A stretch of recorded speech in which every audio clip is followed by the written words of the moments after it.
Other भाई central contract की हम बात कर रहे थे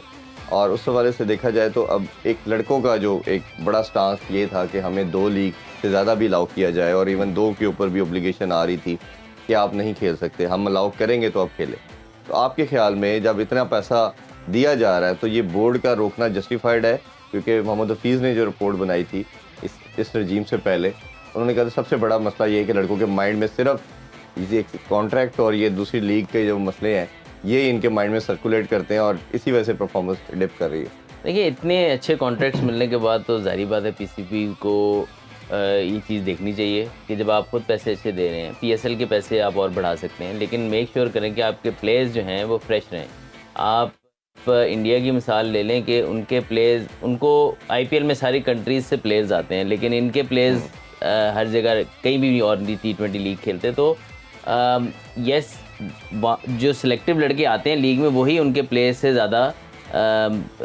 खेल उनके अगेंस्ट खेल के उनसे यूज़ टू हो सकते हैं। हमारे प्लेयर्स हर लीग में जाएंगे, हर उसमें जाएंगे तो बहुत ज़्यादा एक तो फटीग हो जाएंगे। फिर आपको जो अगर आपका कोई प्लेयर ऐसा है जिसने 2 साल के बाद किसी टीम ने उससे यूज़ टू होना है, वो 6 महीने में हो जाएंगे क्योंकि इतना उसको खेल चुके होंगे, बॉलर को या बैट्समैन के अगेंस्ट बॉलिंग कर चुके होंगे कि उनको कहीं ना कहीं उनके वीक पॉइंट्स थोड़े से पता लगने लग जाएंगे। तो आई फील कि एक तो प्रिजर्व करना चाहिए अपने प्लेयर को, और दूसरा इतनी क्वालिटी जब आप इतने पैसे दे रहे हैं तो आई थिंक कि आपके पास एक है भी कि आप प्लेयर्स से बात कर सकते हैं, भाई आपको ऑलरेडी हम इतने पैसे दे रहे हैं तो आपको क्या ज़रूरत है इतनी लीग्स खेलने की। मेरा जहाँ तक ख्याल है, या तो फिर आप सेंट्रल कॉन्ट्रैक्ट ना लें, तो सेंट्रल कॉन्ट्रैक्ट के बगैर खेलेंगे तो फिर आप ज़ाहिर बात आपको मंथली सैलरी नहीं मिलेगी, आप फिर ऑब्वियसली टूर के पैसे लेंगे। लेकिन अगर आपने सेंट्रल कॉन्ट्रैक्ट लिया है तो फिर आप हमारी मर्ज़ी से चलें, और उसमें ये ज़रूर है कि बिल्कुल ही ना फुल स्टॉप लगा दें, लेकिन ये मेक श्योर करें कि कभी भी कोई टूर्नामेंट करीब आ रहा है, कोई सीरीज़ इंपॉर्टेंट करीब आ रही है, तो आप पहले बताइए। होता क्या है, एनओसीज़ का क्या इशू होता है कि आप बहुत जल्दी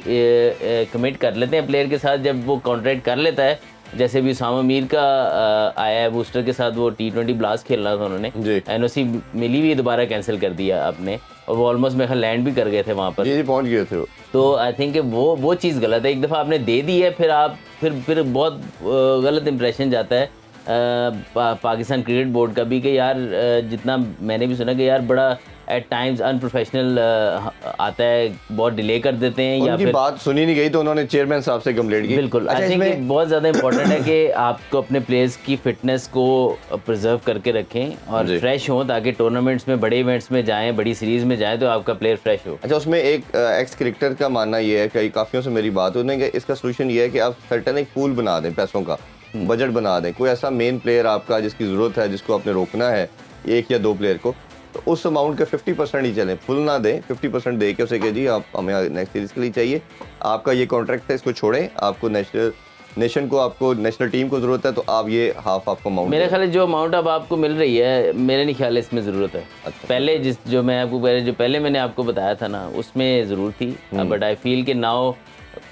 अगर ज़रूरत पड़े तो वो भी आप कर सकते हैं, लेकिन आई फील कि अब इनफ पैसे इनको सेंट्रल कॉन्ट्रैक्ट की मद में मिल रहे हैं। हाँ, अगर किसी को जैसे नहीं मिल रहे, जैसे सेंट्रल कॉन्ट्रैक्ट का हिस्सा नहीं है वो, अगर उसको आप रोक रहे हैं, क्योंकि समटाइम प्लेयर आ जाते हैं, पीएसएल से कोई प्लेयर आ जाता है या कोई डोमेस्टिक से प्लेयर आता है, अभी उसको सेंट्रल कॉन्ट्रैक्ट बड़ी कैटेगरी का नहीं मिला होता, तो उसको, या अभी कॉन्ट्रैक्ट में नहीं होता वो, तो उसको आप कह सकते हैं कि यार अभी हमने आपको से चैंपियंस ट्रॉफी खिलानी है,